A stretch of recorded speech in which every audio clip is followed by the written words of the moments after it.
Paz a todos, é Júnior Felipe gravando mais um vídeo diretamente de Jaboatão, Pernambuco.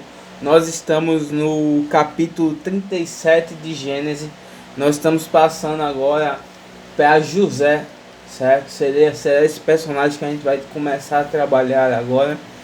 E antes de começar a leitura, eu quero pedir a você para que não deixe de compartilhar esse vídeo para os seus amigos, para que mais pessoas façam adesão aí ao projeto de leitura bíblica diária 2019. Então, sem mais demoras, vamos começar. Então, capítulo 37. Habitou Jacó na terra das suas peregrinações de seu pai, na terra de Canaã. Esta é a história de Jacó. Tendo José 17 anos, apacentava os rebanhos com seus irmãos.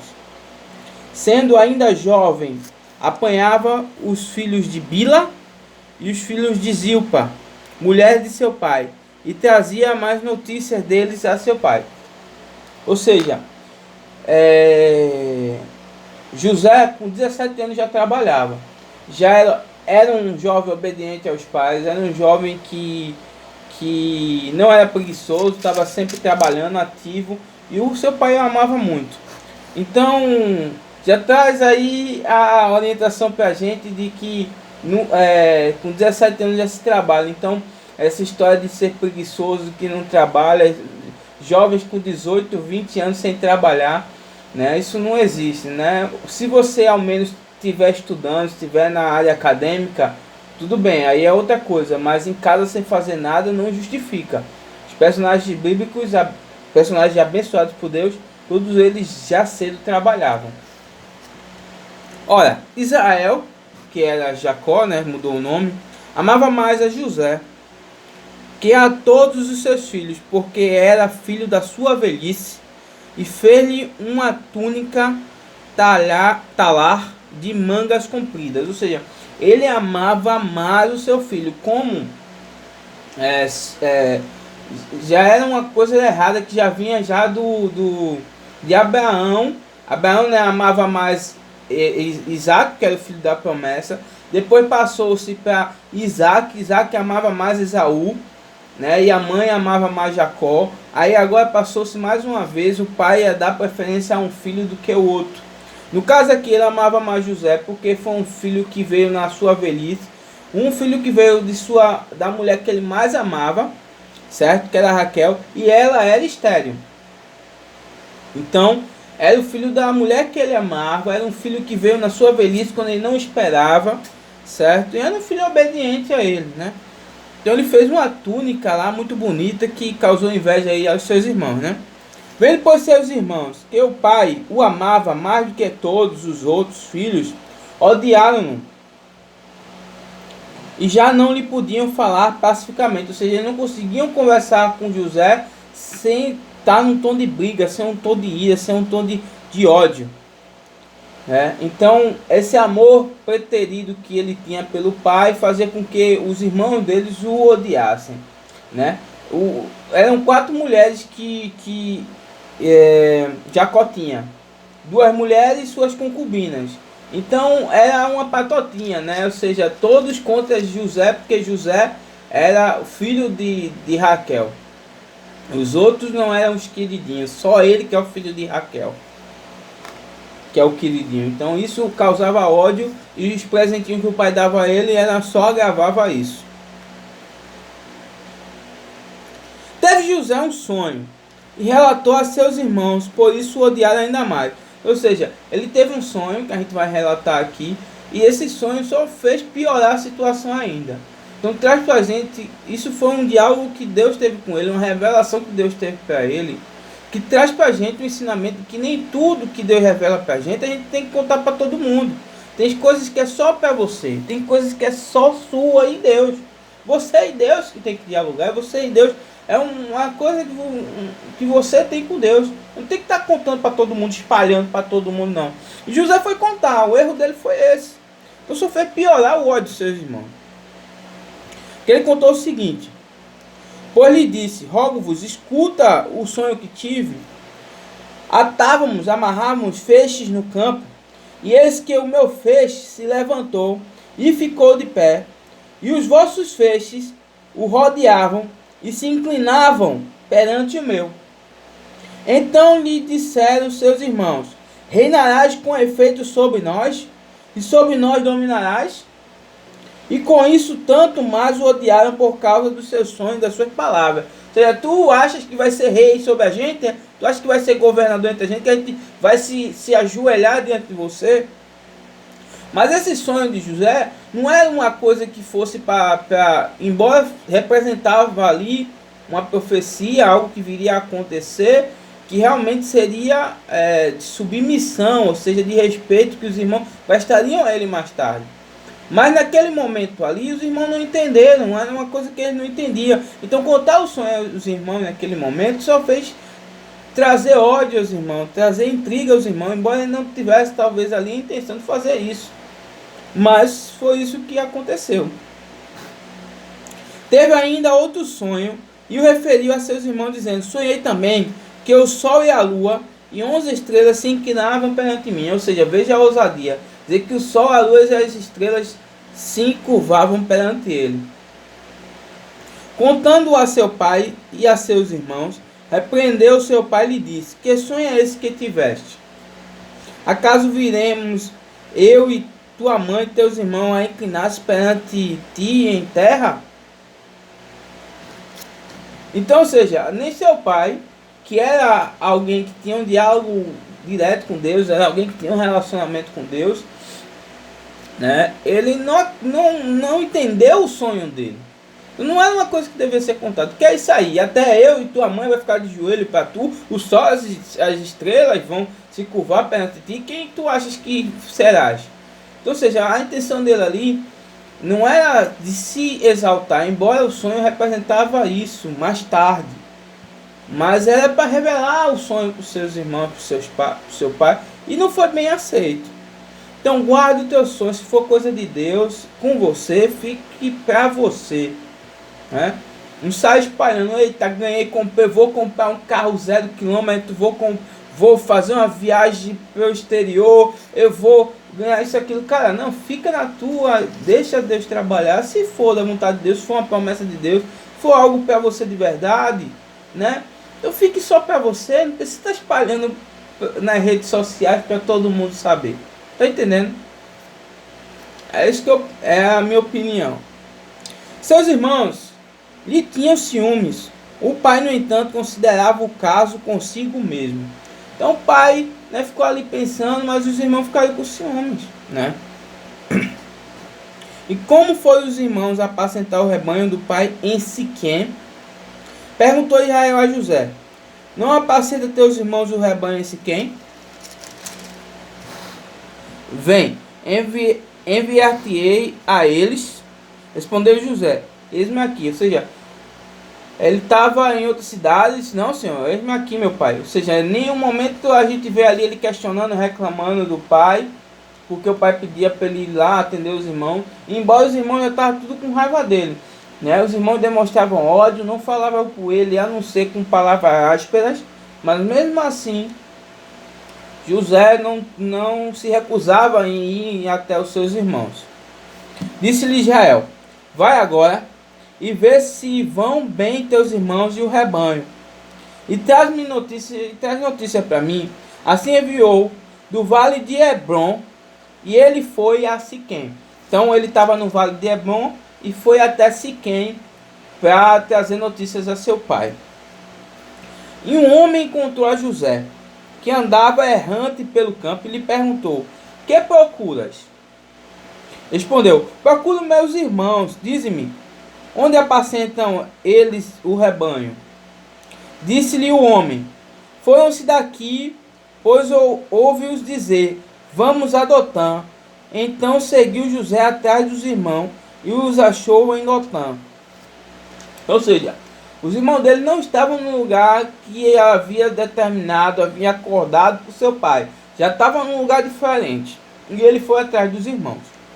De longe o viram, de longe os irmãos dele viram. E antes que chegasse, conspiravam contra ele para o matar. Ou seja, o ódio dele era tão grande que eles conspiraram, conversaram de longe quando viu que ele estava vindo, em matar José. Ou seja, o ódio era tão grande que eles queriam assassinar o próprio irmão. Mais um assassinato premeditado por irmãos contra irmãos. Isso é terrível. Mas é relato da Bíblia. A Bíblia não esconde isso. A Bíblia não omite, não. A Bíblia fala o que o sentimento do homem. Ele quer tratar ali o sentimento do homem. Quer tratar o que Deus quer para a nossa vida. E não omite os erros que os personagens bíblicos cometiam. Certo? Não omite. Dizia um a outro: vem lá o tal sonhador. Lá vem ali o sonhador. O que se acha rei. Vindo, pois, agora, matemo-no e lancemo-no numa dessas cisternas, num desses buracos aí. E diremos: um animal selvagem o comeu. E vejamos em quem darão os sonhos dele. Então vamos lá, vamos pegar ele, matar ele, jogar ele nesse buraco. Eu quero ver se o sonho dele vai se realizar mesmo. Mas Rubem, ouvindo isso, livrou das mãos deles e disse: não lhe retiramos a vida. Ou seja, Rubem foi o único que contestou assassinar o irmão. Né? Não vamos matar o nosso irmão. Né? Não vamos fazer isso não. Não derramemos o seu sangue. Lançamos ele no buraco. Rubem não gostava dele, né? Vamos fazer o seguinte: vamos jogar ele no buraco. Está no deserto. E não ponhamos mão sobre ele. Ou seja, não vamos matar ele. Isso disse para livrar-o dele, a fim de o restituir ao pai. Ou seja, a intenção de Rubem era só fazer um susto, fazer um medo, baixar a bola de José. Né? Eles diziam que José está com a bola muito alta, achando que se achando alguma coisa. Vamos jogar ele no buraco, fazer um medo dele, depois a gente leva ele de volta para nosso pai. Mas logo que chegou José a seus irmãos, despediram-no da túnica, a túnica taçada de mangas compridas que trazia, e tomando-o, o lançaram na cisterna vazia sem água. Ou seja, quando ele chegou perto, os irmãos já o atacaram, já arrancaram a túnica que ele tanto amava, essa túnica que causava tanta inveja, esse homem e os irmãos já arrancaram essa túnica e jogaram ele dentro do buraco. Ora, sentando-se para comer pão, olharam e viram que uma caravana de ismaelitas, olha, Ismael, tá vendo que é importante ver a descendência? Agora os ismaelitas, eles são israelitas, eles são descendentes de quem? De Isaac. Aqui são os ismaelitas que vieram de Ismael. Então de longe eles viram os ismaelitas que vinham de Gileade. Seus camelos traziam aromatas, bálsamo e mirra, que levaram para o Egito. Então disse Judá a seus irmãos: de que nos aproveita matar o nosso irmão e esconder-lhe o sangue? Vinde, vendemos-nos aos ismaelitas, não ponhamos sobre ele a mão, pois é nosso irmão e nossa carne. Seus irmãos concordaram, ou seja, não vai adiantar nada a gente matar ele, a gente vai ganhar nada com isso. E ele, quer ou não, é nosso irmão. Pelo menos por parte de pai, mas é. Vamos fazer o seguinte: a gente vende ele, pelo menos a gente ganha alguma coisa. E passando os mercadores midianitas, os irmãos de José o alçaram e o tiraram da cisterna e o venderam por 20 ciclos de prata aos ismaelitas. Estes levaram José ao Egito.